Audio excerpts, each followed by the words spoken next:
1 João capítulo 1, verso número 3. O que vimos e ouvimos, isso vos anunciamos, para que também tenhais comunhão conosco. E a nossa comunhão é com o Pai e com o seu Filho, Jesus Cristo. A nossa comunhão é com o Pai e com o seu Filho, Jesus Cristo. Feche teus olhos, só mais um pouquinho. Pai, fale conosco, Deus.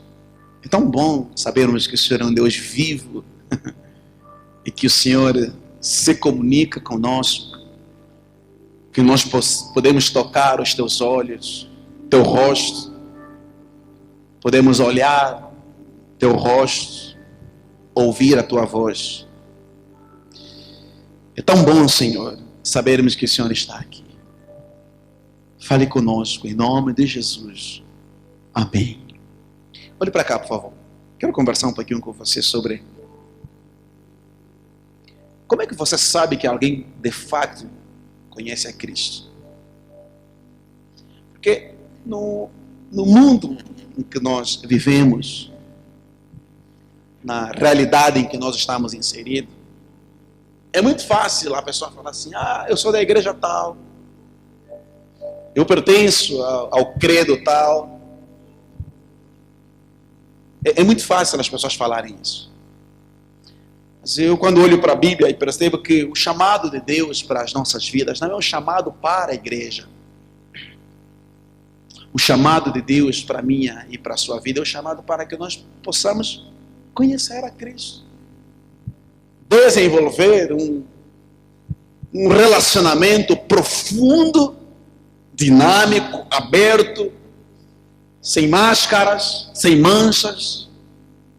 Ou seja, Deus nos chama para que nós possamos nos aproximar dele, para que nós possamos conhecê-lo a cada dia que passa. Quando nós nos relacionamos com alguém, você pode observar na dinâmica dos nossos relacionamentos interpessoais. Quanto mais você convive com uma pessoa, mais você o conhece. Não é verdade? Quanto mais você o conhece, mais gostoso, mais abençoado fica dia após dia você se relacionar com essa pessoa. Mais fácil as coisas se tornam, não é verdade, irmãos? Ou pelo menos elas deveriam ser assim. Deveriam se tornar assim, mais fáceis. Às vezes, é claro que isso nem sempre acontece. Às vezes nós observamos que quanto mais você conhece alguém, mais ranzinza, mais chata, mais difícil aquela pessoa vai se tornando. Não é verdade, irmãos? Em vez de o relacionamento ser aperfeiçoado na dinâmica da abertura, da simplicidade, da proximidade, muitas das vezes não é isso que vai acontecendo. A pessoa vai descobrindo um conjunto de coisas na vida da pessoa que vai manchando a pureza, a dinâmica de um determinado relacionamento. Mas quando eu olho para Deus, irmãos, eu percebo que Deus nos chama para que nós possamos conhecer. Levanta essa mão e diz assim: Deus nos chama para que nós possamos conhecê-lo. E conhecer a Deus implica o quê, irmãos? Conhecer a Deus implica o quê? É sobre isso que eu quero trabalhar com você aqui nessa manhã. Sabe, eu não quero ser um cristão simplesmente nominal, que esteja na igreja apenas por estar.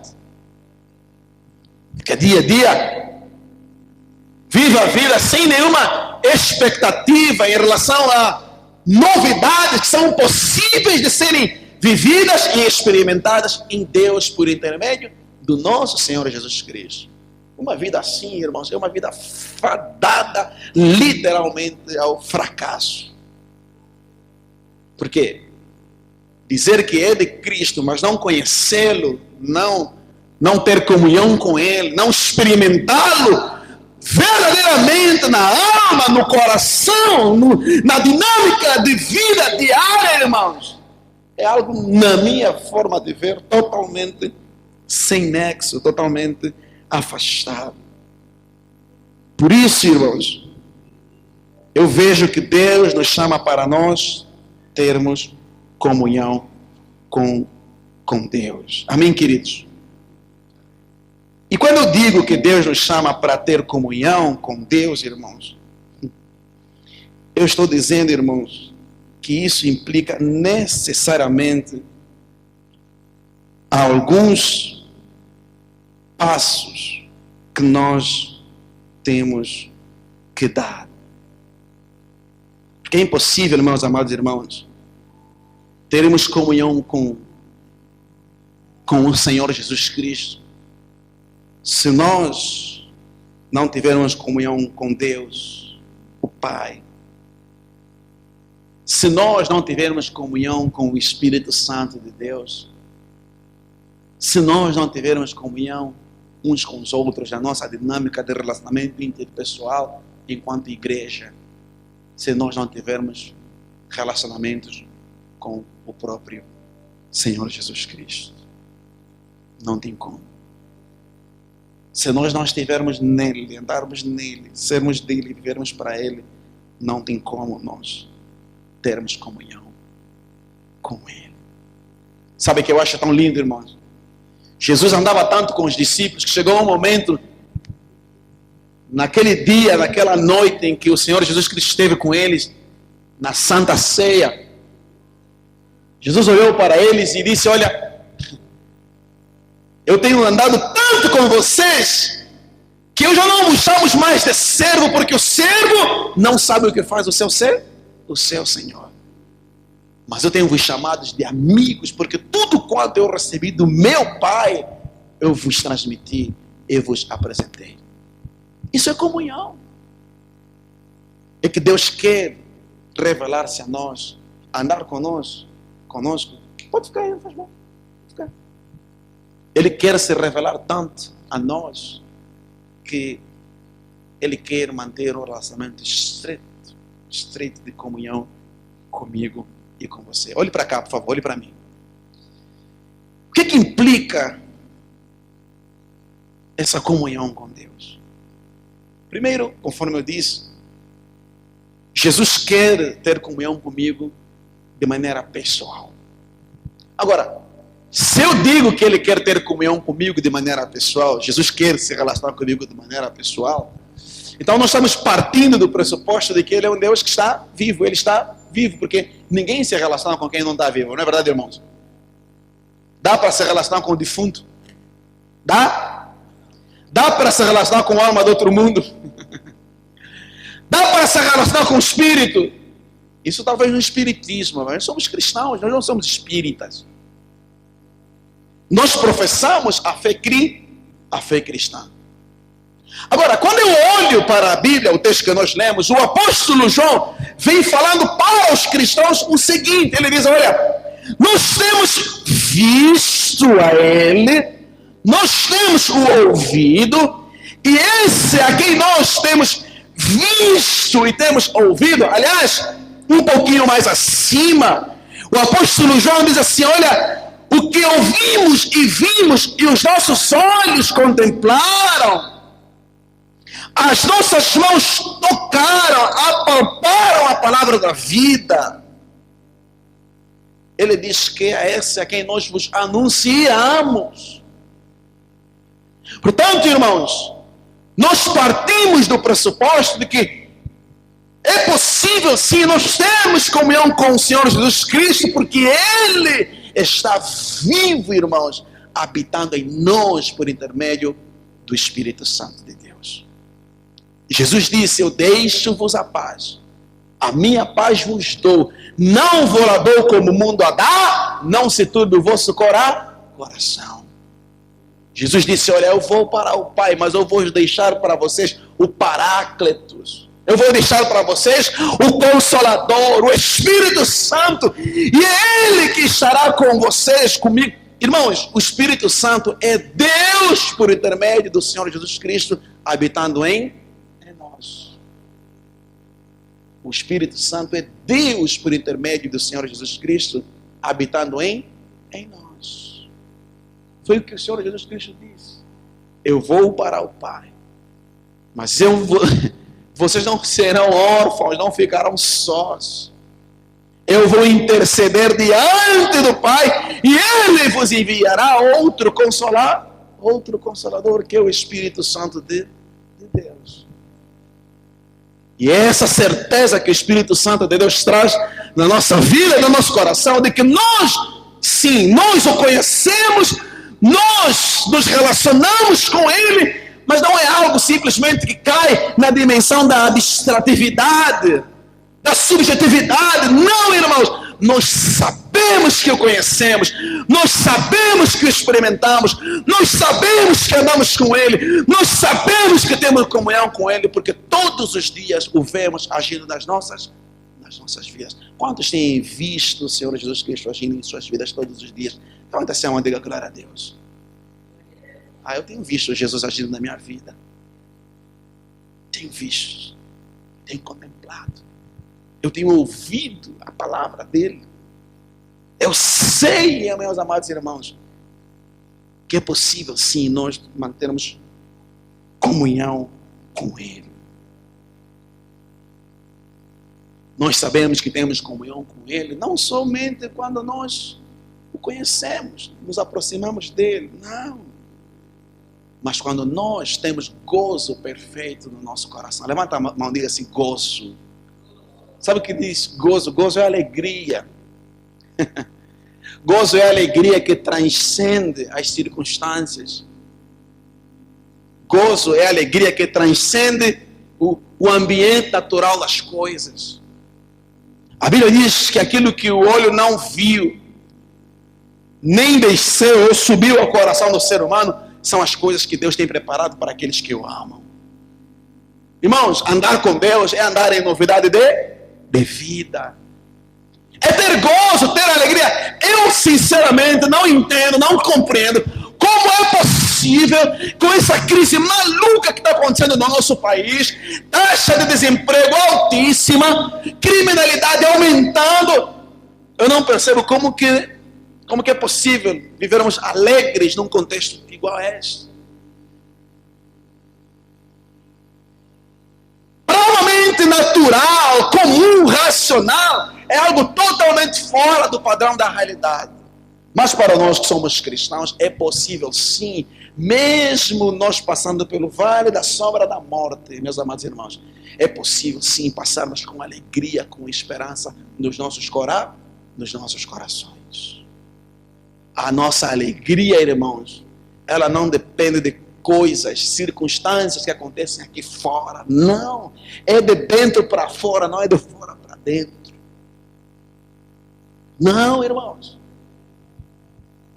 Passando por lutas ou não, meu coração existe alegria, existe gozo. Por quê, irmãos? Porque há esperança em nossos corações. Levanta a mão e diga assim, eu tenho esperança. Irmãos, nós temos esperança sim. O mundo está desesperado. Há incertezas batendo a porta de muita gente. Mas nós os cristãos estamos firmes. Por quê, irmão? Porque nós colocamos a nossa esperança no Senhor. Há gozo no nosso coração. Olha o que diz o versículo 4, capítulo 1, versículo 4. O que diz? Por favor, veja comigo. Diz assim: estas coisas vos escrevemos para que o vosso gozo se cumpra. João está dizendo assim, olha, é possível sim ter gozo, viver uma vida de gozo, de alegria, que transcende as expectativas, transcende a existência humana, inclusive, quando nós efetivamente o conhecemos, andamos com Ele, estamos nele, o servimos. João está dizendo que é possível também nós termos comunhão com o Senhor Jesus Cristo quando nós guardamos os seus mandamentos. Guardar aqui no sentido de praticar a palavra, viver a palavra. A Bíblia Sagrada não é um livro de histórias. A Bíblia Sagrada é um livro de prática de vida. Talvez seja essa a questão, o problema que muita gente não compreende e não entende. Quando nós aqui na escola bíblica dominical dissemos, olha, você tem a responsabilidade de estudar a primeira carta do apóstolo João, estamos dizendo que a Bíblia Sagrada é importante você estudá-la, lê-la, porque ela gera vida.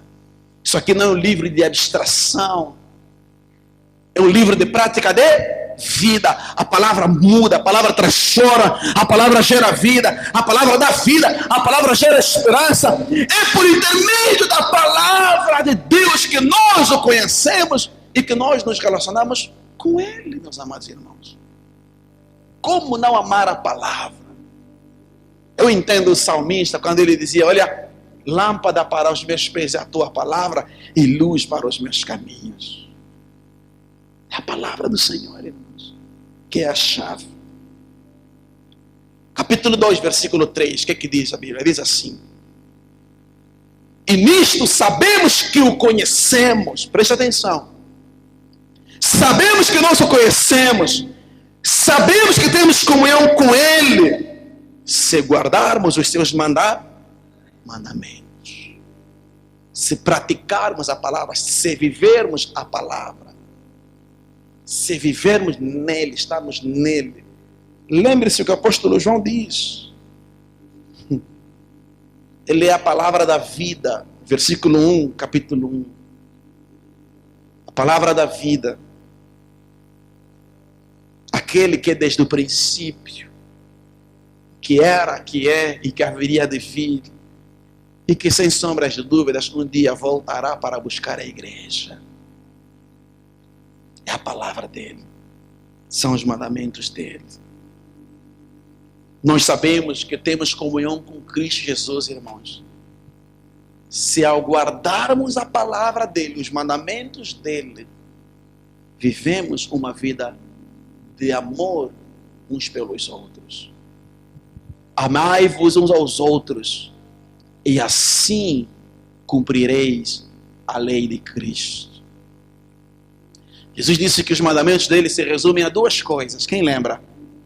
Amar a Deus acima de todas as coisas e amar ao próximo como a nós mesmos. Eu acho até que a ideia aqui é amar ao próximo assim como Jesus amou ao próximo. Acho que a ideia central é essa. E portanto, irmãos, é impossível, conforme eu estava dizendo, nós dissermos que temos comunhão com Cristo Jesus, se no nosso coração só existe trevas, podridões.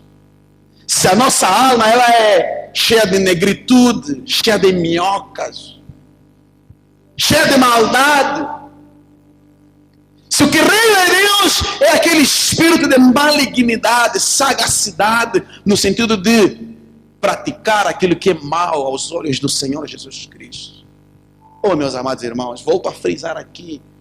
Quando eu olho para o nosso país, eu percebo exatamente que o que nós estamos precisando não é mais universidades, mais hospitais, mais estradas, mais médicos, embora tudo isso seja importante. Claro, nós desejamos que tudo isso se materialize no nosso país. Mas eu penso que o que estamos precisando, irmãos, é de mais amor. Mais amor. Nós estamos precisando de mais amor.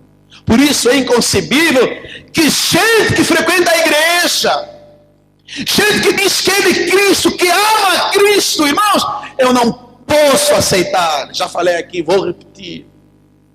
Essa semana eu senti vergonha, asco na minha alma e no meu coração por ser angolano. Eu não posso aceitar, irmãos, que um punhadozinho de pessoas se locupetem todo do país inteiro, irmãos. Castram as instituições e o país inteiro. E colocam milhares e milhares de pessoas, irmãos, no desespero, na desesperança. Essa gente que é envolvida em corrupção aqui no nosso país, irmãos, é do diabo. Porque essa gente matou milhares de pessoas, matam milhares de pessoas. Quantas pessoas morreram por falta de saúde? E ainda morrem. Quantas pessoas vivem sem esperança, não tem acesso à educação, saúde. Quantas, meus irmãos, quantas? Quantos jovens terminam o ensino médio, aqui mesmo no Sumba, não tem onde se formar? São obrigados, literalmente, a entrarem apenas no ICEB ou no ISP. Irmãos, não podemos aceitar uma realidade como essa.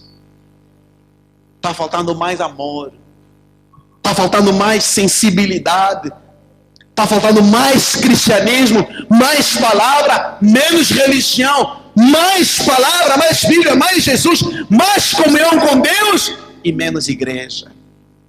É isso que está faltando no nosso país. Portanto, meus amados irmãos, eu gostaria que você nessa manhã abrisse o coração e entendimento e pudesse refletir, porque crer também é pensar. Crer também é pensar, também usar a racionalidade, usar o cérebro. Tem gente que pensa que ser da igreja é oba, oba, oba, oba, oba, oba. Não, irmão. Crer também é pensar, já dizia C.S. Lewis. Por isso, é impossível dizer que você é cristão se você não amar, se não tiver amor. Olha o que diz a Bíblia, veja comigo, por favor, capítulo 2, versículo 9 e 11. Vamos, 1 de João, capítulo 2, verso 11, do 9 a 11. Olha o que diz. Diz assim: aquele que diz que está na luz e aborrece seu irmão, até agora está onde? Está nas trevas. Ele diz que é da igreja, ele diz que é cristão, mas a sua vida, na sua praxis de vida diária, não revela isso. Seu coração não é um coração encharcado pelo amor e pela graça do Senhor Jesus Cristo. Então Jesus, Espírito Santo, por intermédio de João, está dizendo que ele não está em Cristo mesmo. Ele está onde? Ele está nas trevas. Trevas aqui é uma metáfora para dizer literalmente que o camarada está no diabo. Quem domina a vida dele é o diabo.